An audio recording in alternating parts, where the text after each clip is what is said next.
November 1968, week 45, 166.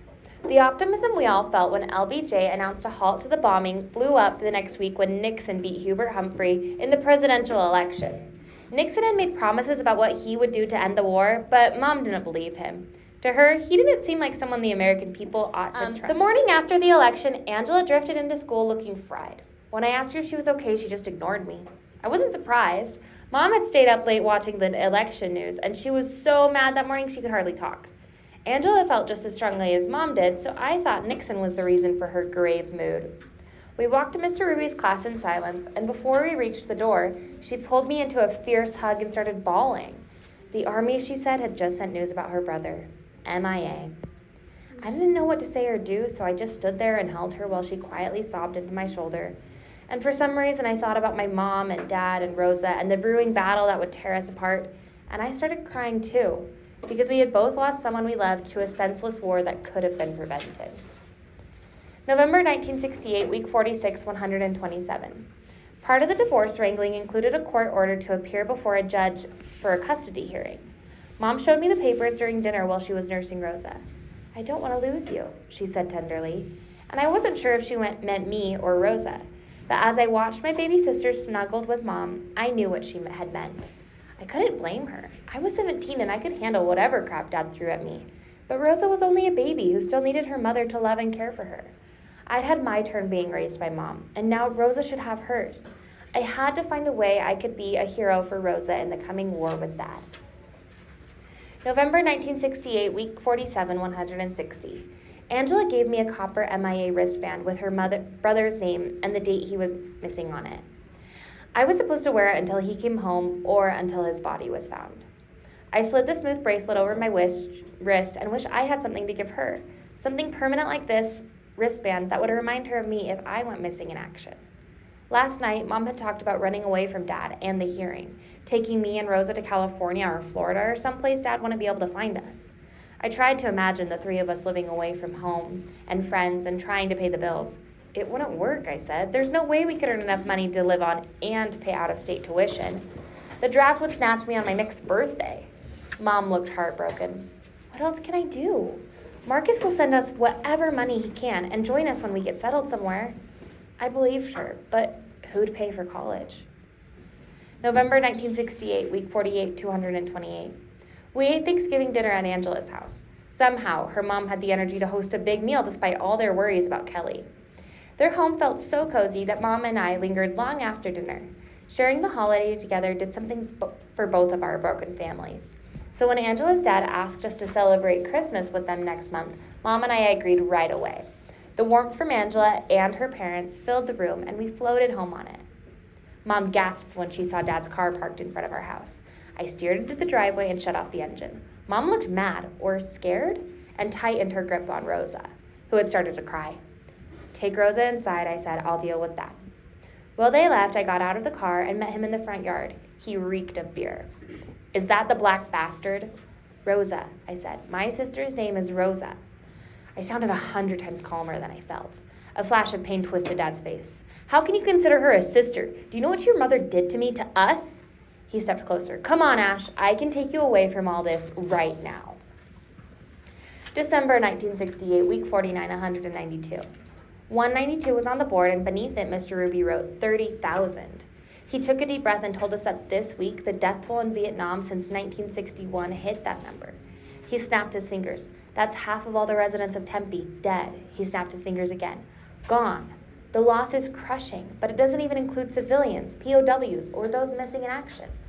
And we can't even begin to calculate what we've suffered at home. I thought about those weekly casualty counts, the stern mugshots of the local guys killed in action, Kemley MIA, and the trauma in my own home. Mr. Ruby really knew what he was talking about. December 1968, week 50, 222. Last week, 2 letters dropped on our house like mortar shells. The first announced that a judge would soon end our financial support from Dad. Rosa and Mom would be cut off forever. Me too, unless I lived with my dad. Abandon Rosa and Mom and he'd pay all my college expenses, thus guaranteeing a 4-year draft deferment. Stay with Mom and lose everything. Dad's threat burned me, but Mom stayed cool. "We can count on Marcus," she said. "It won't be easy, but he'll send enough for us to get by." Her tight-lipped smile showed her determination to keep this part of our family intact. She opened the next letter, and while she scanned the page, her hand trembled and her determined facade faded. She dropped the letter and grabbed me like she was drowning. "Marcus is dead," she whispered. December 1968. December 1968, week 51, 151. Angela cried when she heard, and worry spilled out with her tears. "What are you going to do, Ash? What are you going to do?" She hugged me and wouldn't let go. "Mom worried too when I said I'd quit school and get a job." "That's crazy. What about college? Live with your dad. Something will work out for us." Her words dripped with doubt. Dad had tossed a grenade into our family, and Mom wanted to be the hero. I couldn't let her. I couldn't live with Dad while Mom and Rosa were dumped on the street. He had us trapped, and I had to figure out the answer. Angela and I stayed up late talking about options, and though she wouldn't say it, there was only one that might work, one she and I couldn't discuss. December 1968, week 52, 113. Christmas brought no gifts except time, plenty of time for thinking about what heroes do. I figured out that a hero is someone who risks his life for something greater than himself.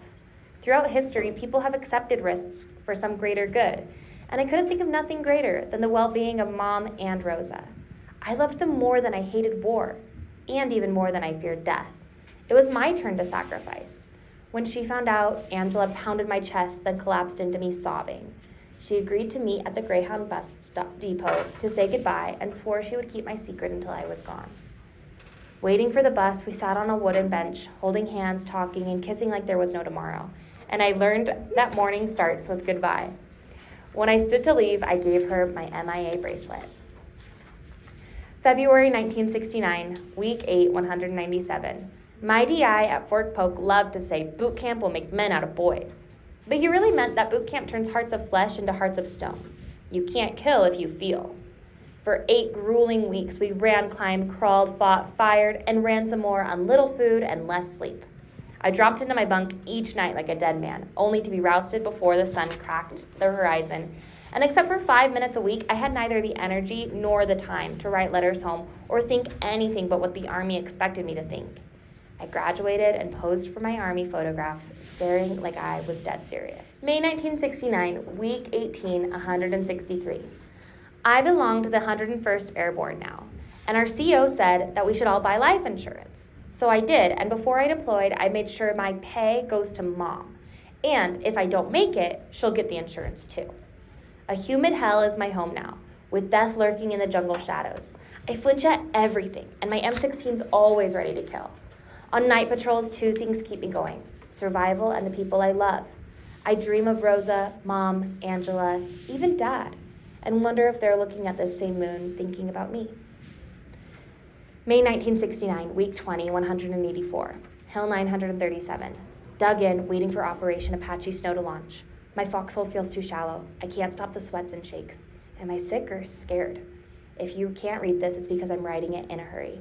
I see death coming up the hill, and I am not ready to meet him. The end.